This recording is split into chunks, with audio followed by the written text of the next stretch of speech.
The brutal condition of the jail did not in any way dampen Savarkar's spirit, and neither did they quench his thirst for freedom. While in Ratnagiri jail, Savarkar wrote Hindutva, which was smuggled out and published under the pen name Maharatha. Books, poems, and articles came out, but now Savarkar was unknown where he has his book on 1857 War of Independence throughout the world. Two generations of Indians were influenced by his magnum opus.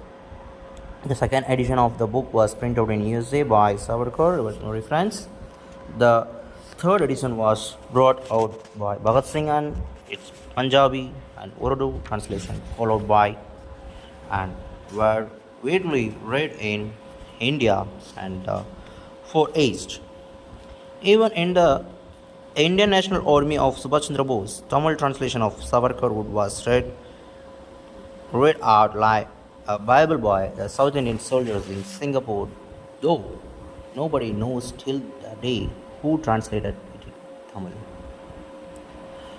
On his release, Savarkar founded the Ratnagiri Hindu Sabha on January 23, 1924, which aimed to preserve India's ancient culture and work for social welfare. Through the Sabha, Savarkar worked hard to protect minority rights during the celebration of Hindu festivals. Savarkar visited Muslims and Christians' homes to promote goodwill.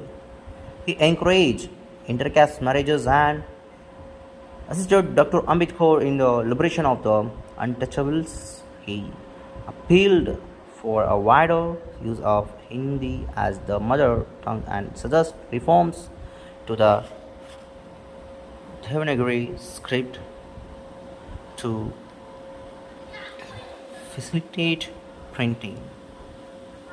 While in Ratnagiri, he wrote the Hindu Padhadasi and My Transportation for Life and a collection of poems, plays, and novels.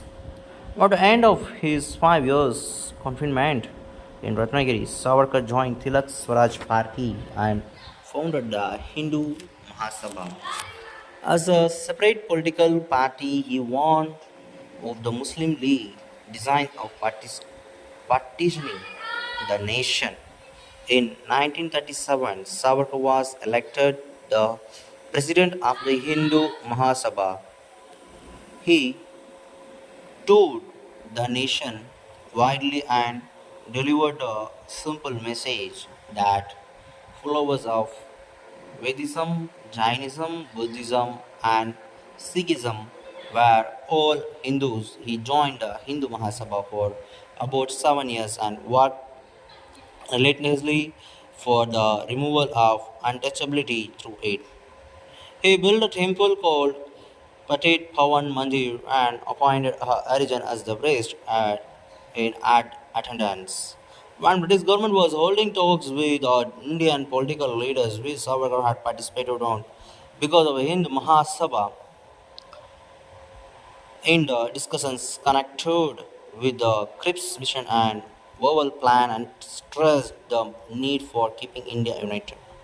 At the declaration of war by Britain on Germany and the inclusion of Indian in the war, Savarkar said that Britain's claim of safeguarding human freedom was simply meaningless. Savarkar agreed to join hands with the Congress in support of Gandhiji Quiet India movement as long as the Congress did not compromise the unity of the nation to the Muslim League. The Quiet India movement must not end in the Split India movement.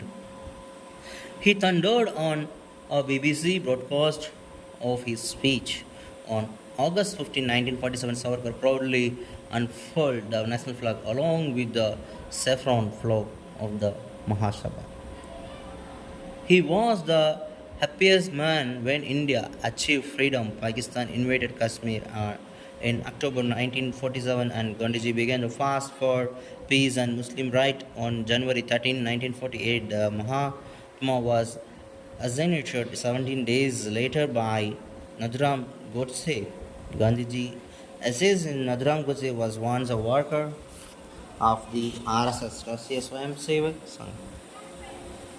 The militant wing of the Mahasabha mass arrest of the Hindu Mahasabha and RSS works followed on February 4, 1948. Savarkar was arrested on the charge of conspiring the murder. Godse and Apti another accused denied Savarkar's involvement in the crime.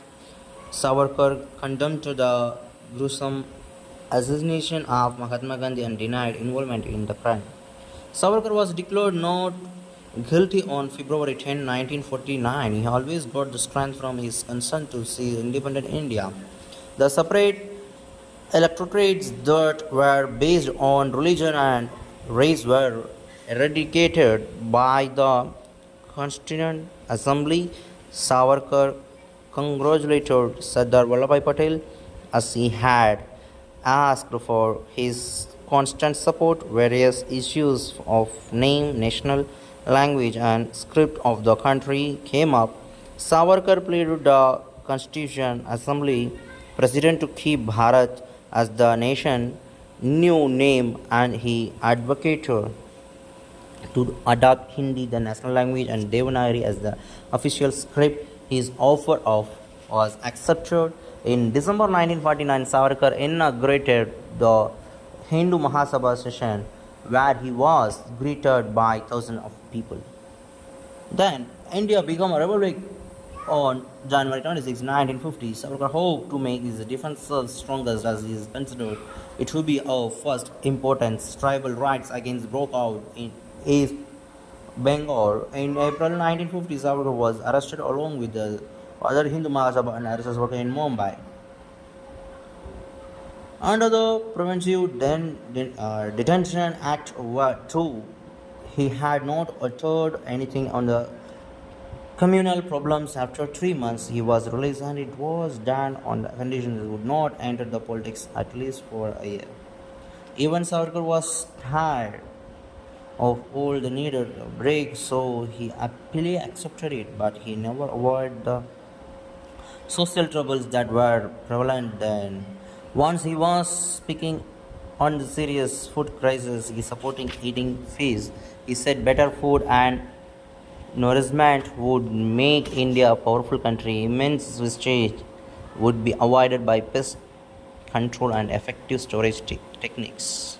In 1951, Savarkar dissolved the revolutionary organization Abhinav Bharat and devoted his time and energy ideal of Hindu Mahasabha.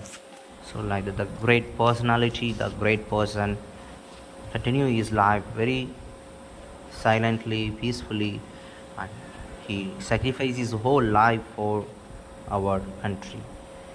Thank you for listening.